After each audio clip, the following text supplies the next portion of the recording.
Welcome to the Mother Daughter-ish podcast. It's your mama's favorite podcast. And the podcast your daughter always wanted. This is Miss Dawn. And Angelique. From the 713. Houston, y'all.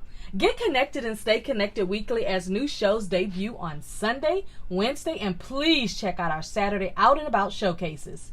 Enjoy the show. Please subscribe, like, share, comment, and tell every woman on the planet that you know about our show. Here's our show for today.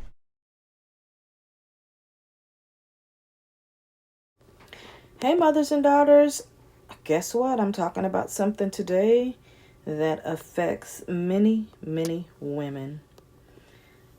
I really want to just share with you some of the reasons for this particular thing I'm talking about. And guess what we're talking about today? We're talking about reasons for stress. I don't know about you, but I have created an environment that takes care of that. Well, it keeps me avoiding stress. That's all I can say. I know you probably say, well, there's a pill for that. There's a pill for this. And it can fix some of the basics. But if you're one of those people that doesn't believe in a pill for everything to cure, but to naturally help yourself, then I'm talking to you. So a couple of reasons for stress, and I, again, am only talking from experience. I'm talking from what I know. I'm not talking about what a book told me. I'm not talking about what I overheard. I'm not talking about something that, is fictitious. I'm talking about this is what I know are reasons for stress. And one thing I'll share with you is, if you really, really, really want to avoid stress, stay away from people that cause it. Because there's a lot of people that will be in your circle and they stress you out just because of their energy. Stress can come from no exercise, meaning that you're not moving your body. My preference for exercise is I have a whole body vibration machine. Whenever I'm anywhere and I get an opportunity to dance, I like to dance. I like to get up and kind of move, when I'm watching TV and, if I'm watching something on YouTube or whatever. I have the things and tools that I need near me to be able to just kind of take 15 minutes. And I'm not talking about, because I know a few people who go to the gym for 4 hours, 6 hours. They lift in weights every day, 4 to 6 hours. It's a part of their lifestyle. That right there would stress me out. Trying to figure out how I'm going to get 4 to 6 hours out of my day to even get to the gym, to drive there, work out like that, and then drive back home. That right there would stress me out. So what I'm saying to you is, whenever it comes to exercise, first of all, do the exercise that you want to do. Do it for how long you want to do, and do it the way you want to do it. Another reason for stress is no sunlight. I can tell you, when I went to Ireland for 2 weeks with a group, it rained every single day. I don't think I saw the sun more than once. That was stressful to me because I love warm places. I'll tell you what I tell everybody. My jam for sunlight, my jam for weather is between 85 and 114. I survive really well in warm weather. You give me some warm weather with a breeze, and I'm in heaven on earth. Another reason for stress, garbage food. Meaning a lot of sweets, a lot of junk, a lot of things that you don't even know what you're eating, a lot of processed food, a lot of eating out and you don't really know what you're eating, not eating properly. For example, starving yourself or overeating. You ever overate something and all you could do is just lay in the bed? Or you get so sleepy. I was listening to a guy talk about food, and he was saying, if you're not eating electric food, it's not going to give you energy and keep you going and keep you fired up for the day. If you're eating dead food, meaning it has no electricity in it, then of course after you eat it, it's going to make you sleepy. And I was like, oh, that makes sense. No meditation. I just did today 30 minutes of meditation with a group of about 20 people with headsets on, and creative visualization was this type of meditation, and it was really wonderful. It was a great way to kind of put a mode on the day. Another thing I know for sure, without a doubt for sure, stress, reason, procrastination. I've heard so many people say, I have so many things on my bucket list to do. I'm just not going to do any of them because I have too many. Instead of them chipping away and chipping away and chipping away at it, they just decide to just let it continue to pile up. That procrastination is going to bring you so much stress, because here's what happens to me. When I put things to the side that I know I should finish now, and I think I got another day or two, somebody will call and ask for it. And I'm always thinking, see, if I would have finished that yesterday, I could have just slid that over in the email. It never fails. I could come up with a plan and an idea for something new, and I could sit on it for 6 months. But somebody will call me and say, hey, do you have XYZ? And I'll be like, I was supposed to put that together 6 months ago. It never fails. I'm big on this next one because when it's over, it's over. And I have to have this. Another reason for stress is poor sleep habits. Not enough sleep, not sleeping properly, not sleeping on the right things, not having the right kind of pillows, stressing in your mind about procrastination, quiet time, the food you ate, the no sunlight and the no exercise so you can't sleep. I'm going to tell you something. When I get tired and I get sleepy, I shut everything down. Like, I already decided. When I'm done recording this show, I'm turning all the lights off. I'm going to put my bonnet on. I'm going to get my little eye patch that goes over my eyes to take out the sunlight. And I'm going to bed. Just for 2 hours, though. And then I'm going to get up and I'm going to write out something that I have on my bucket list to write out today. Procrastination has never served me well, so I avoid it and minimize it as much as I can. Poor sleep habits have never served me. That's why I take a nap during the day. My favorite time to go to bed is between 5 p.m. and 6 p.m. Yes, for the night, because I'm up at 3 a.m. every day. Another thing that could cause stress, because I was just talking to a lady about this morning at breakfast, no passion and hobbies. I have people ask me all the time, and I do not like this question. They'll come to me and they say they really want to start a business. They'll give me a little background, blah, blah, blah, blah. And then they'll say, but what business do you think I should start? And I say, well, I'm not in the business of issuing out businesses. You have to know what you want to do and what's going to serve you so you can serve others. And then I'll ask them, what's your hobby? What's your passion? What you love to do? And they may say something like cooking. Okay. You ever thought about starting a catering service? Start small and go from there. Start doing baby showers. Start doing proms, Start small. And then work your way up to the contracts with the schools and the hospitals and to whoever else. But when people come to me and say, what kind of business do I think they should start? That question, I don't like it at all. Because I don't know you like that. Even you telling me for an hour everything that you think you need to tell me, I still don't know you. I don't know your personality. I don't know if you like to work with people, if you like to work alone. Like, I don't know any of all the formula that need to go together. We all know this next one is a reason for stress. Too much social media. Now, let me say that again. It did not say social media. It said too much social media. I had somebody tell me that Every morning they wake up, they get up extra early before they go to work because they like to spend 4 hours on TikTok. They're on TikTok all day long on their phone while they're at work. And then when they get home in the evening, they're on TikTok while they're watching whatever, on TV, YouTube, HBO, Hulu, whatever. Too much social media does a couple things. For some people, it makes them feel insecure. For some people, it makes them feel like they got FOMO, fear of missing out. Some people feel like they have to have certain things because they saw somebody else had it.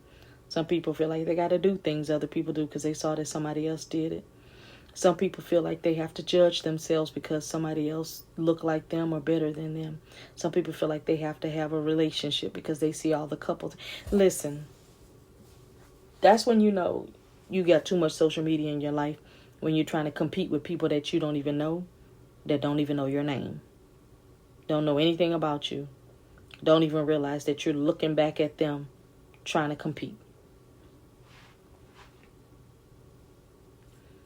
This next one is so very, very true, and I'm so glad I overcame this years ago.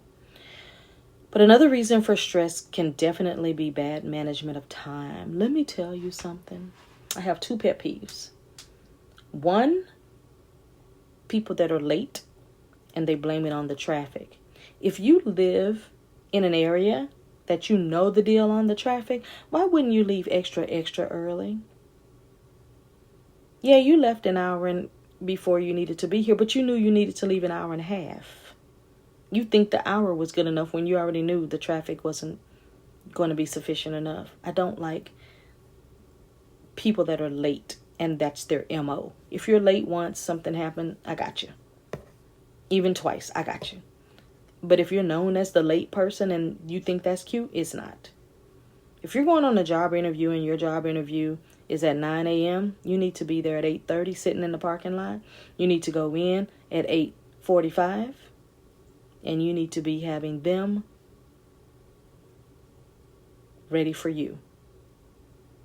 You'd rather get there early and you wait for them than them wait for you. Because obviously if you're at a job interview, you need the job. Obviously. Like the little lady just told me at the airport a few days ago, she said, and this is every time I go through the x-ray thing, I have to get pat down for whatever reason. And the young lady had a nasty attitude and she says, okay, I'm going to have to pat you down and I'm going to do this. And so I'm just kind of looking like whatever. I know I was looking like whatever, lady, just get it over with. I got things to do. So then she says, are you okay with that? I said, I'm absolutely not okay with strangers touching me. So then she goes to get her manager and she tells her manager, well, she doesn't want me to pat her down, or maybe she wants to go in the room. So I looked at the manager and I said, that's not what I said to her. What I said to her is that I was not comfortable with her as a stranger touching me. I never said not to do the pat down.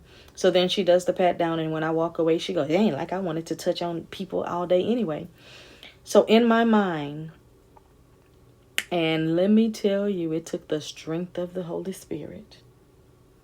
But as I get older, I'm learning to just don't say anything because it could be everything. So in my mind, I said, it's obvious that she must like doing this job because she applied for it and got the job and works it every day. So you can't say that you don't like doing something that you're actually being paid to do on a daily basis. Don't make sense. If you didn't like it, do something else. And why would you go to work every day to a job you don't love? That I don't understand. There's too many jobs out here. Don't do the one you don't love. So, managing your time and what you do and what you love and what you don't is so important. I can honestly tell you every single day that I wake up, I don't do nothing I don't want to do. I don't talk to anybody I don't want to talk to. I don't answer calls for people I don't want to talk to. I don't associate with people I don't want to talk to. When people show me who they are, I believe them and I drop them. Because I'm managing my time and my energy. Finally, another reason for stress is feeling disconnected from yourself. I know this one very, very, very well.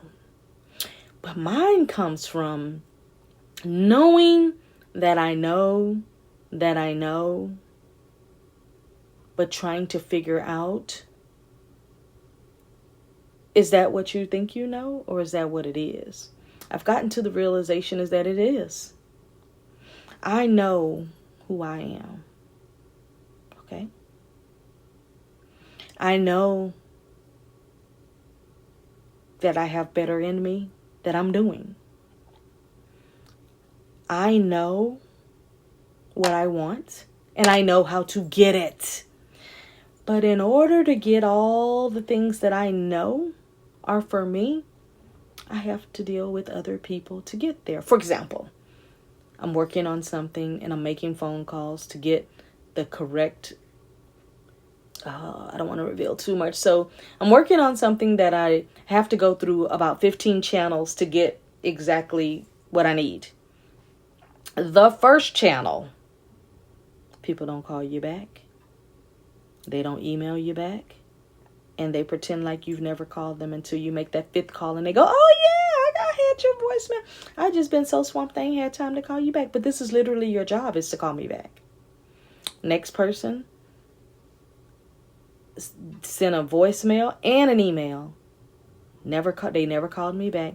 But then they send me this email with a link.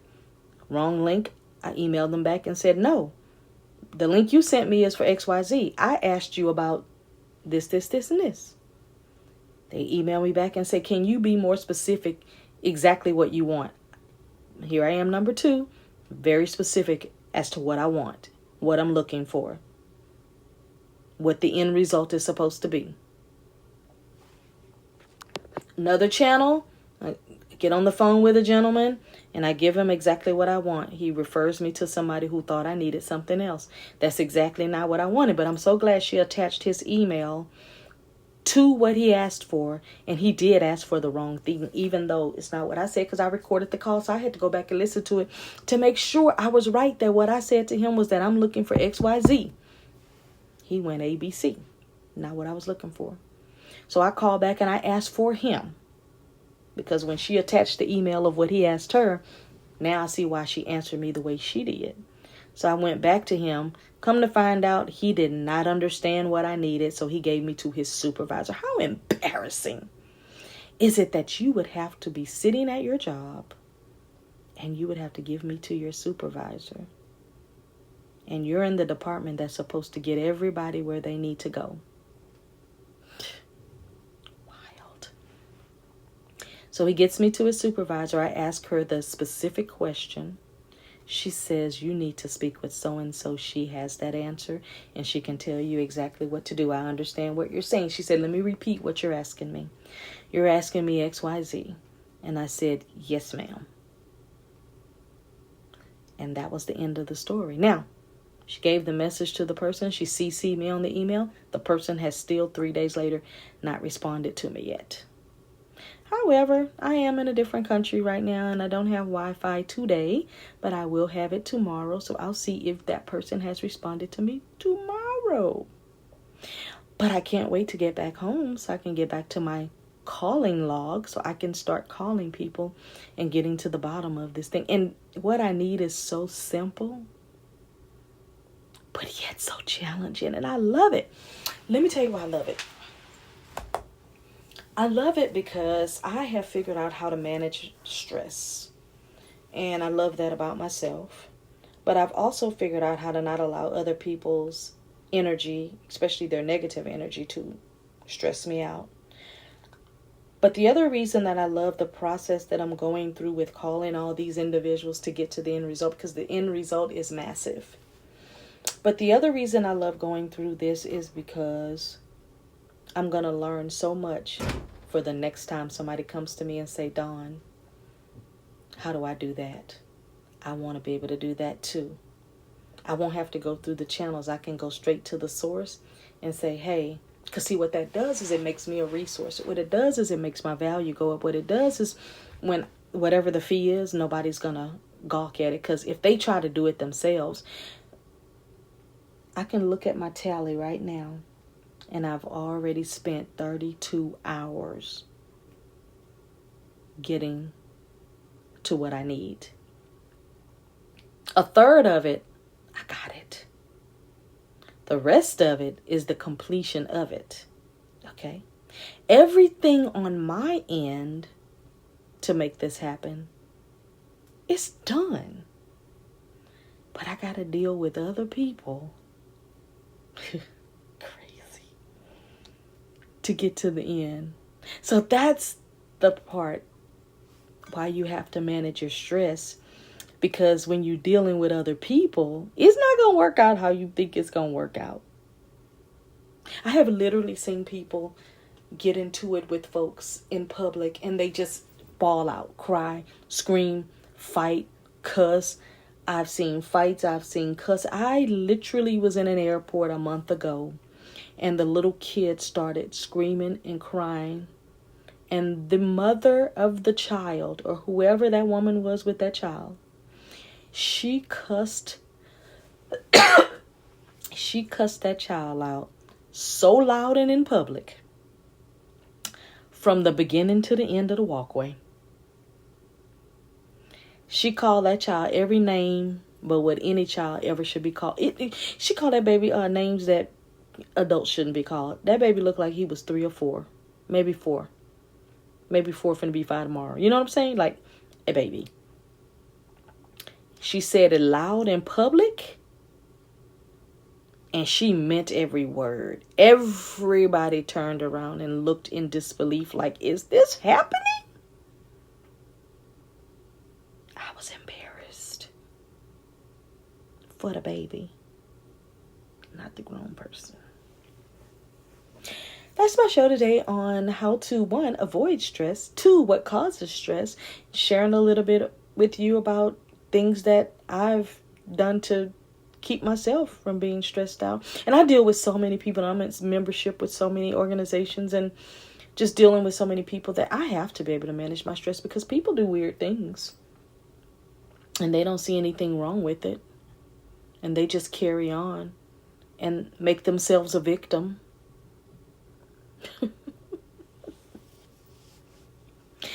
Those days have been over for me for so long. It's crazy how it comes off. I already know the way I talk sometimes comes off as super arrogant, but actually it's confidence. Actually it's knowing who I am. Actually it's not dealing with people who want to bring me, drama and bull and all of that stuff. That's really, really, really what it is. And when people can't manipulate you anymore, you become enemy number 1.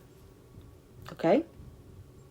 When you become enemy number 1, you're in the wrong for everything you do, everything you say, everything. So do whatever you need to do to avoid stress and not to let it creep into your life. Even if that means you have to close your eyes, take a deep breath, say everything you wanted to say to them to their face, just to get it out. Don't write it out because we don't leave evidence like that. Don't ever do that. Say it out loud in a quiet place where you are. Say it in your head in their face, but just close your eyes and just look down. Say what you got to say and then resurface back up and say, okay, and just keep moving. You do that once or twice and you'll kind of collect a little habit there. That's my show today on reasons for stress and even possibly how you can avoid it and how you can manage it, which is really the goal, is to manage it like everything else. Manage your time, manage your stress, manage your finances, manage everything. And I think you'll be on the winning end, That's my show for today. And until next time, bye.